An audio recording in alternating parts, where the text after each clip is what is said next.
last session of the United Nations Conference, Britain's Lord Halifax presiding, pays tribute to Secretary of State Stettinius, head of America's delegation and organizer of the successful 9-week meeting. Mr. Stettinius, who has now been named United States representative to the new international organization, is presented with a scroll in recognition of his efforts.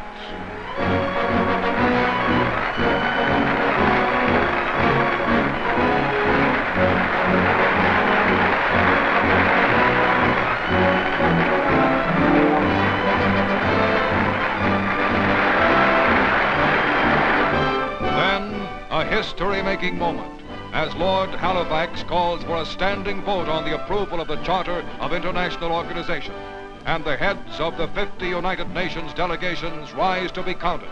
The vote is unanimous.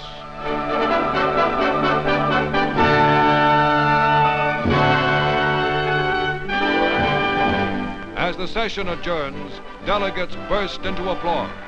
The Charter of a New World is born.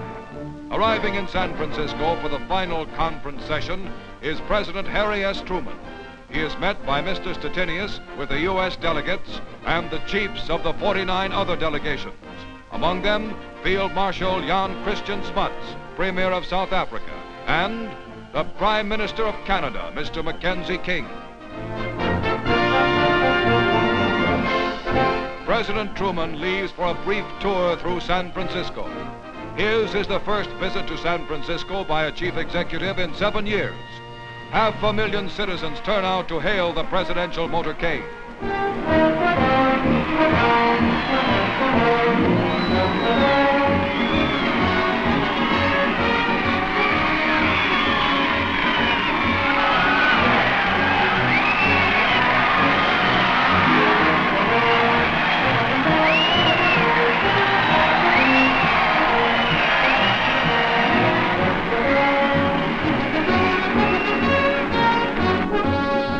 As Mr. Truman arrives, 63 days of concerted international effort are climaxed by the signing of the United Nations Charter.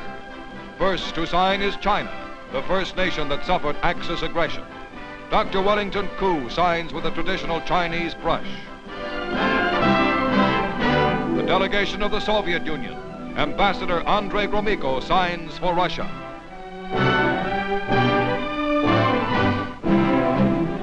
Great Britain is represented by her delegation chairman, Lord Halifax.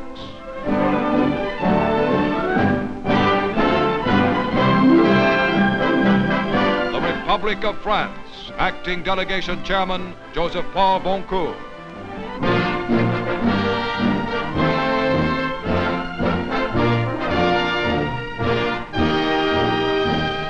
"38 of 50 nations to sign is the United States of America. Secretary of State Stettinius." Ladies and gentlemen, we are all aware that this is an extremely historic occasion. The Charter for World Peace has been completed. But this is not the end, it is only the beginning. The great task lies before us. And it is our solemn and our sacred duty to see to it that the United Nations comes into being and fulfills its promise. With faith in our cause and goodwill in our hearts and determination to work unceasingly toward this end, I am confident that with God's help, we shall reach our goal.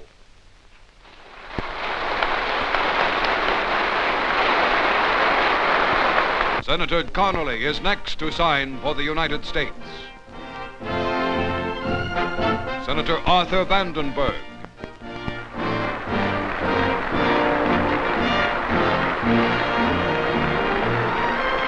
Commander Harold Stassen, former governor of Minnesota.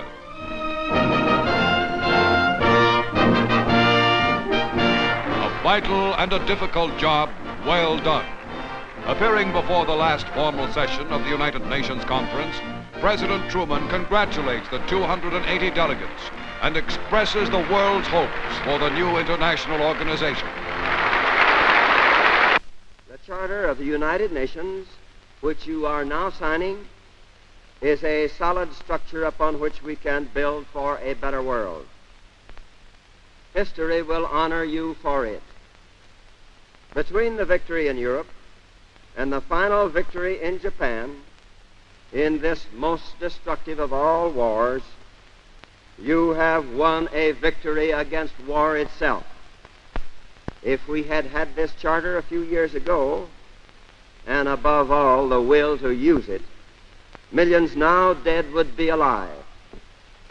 If we should falter in the future in our will to use it, millions now living will surely die. Now, there's a time for making plans, and there's a time for action. The time for action is here now.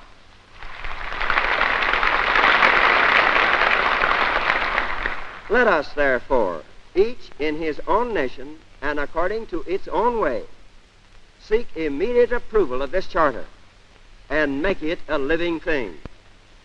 By this charter you have moved toward the goal for which that gallant leader in this second world struggle worked and fought and gave his life, Franklin D. Roosevelt.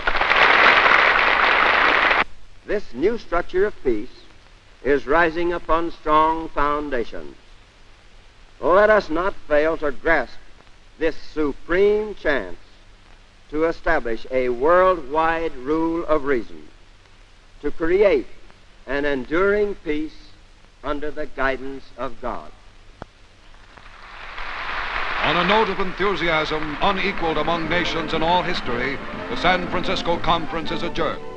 In the United States Congress and among free people everywhere, the efforts of the chief architect of the United Nations are remembered.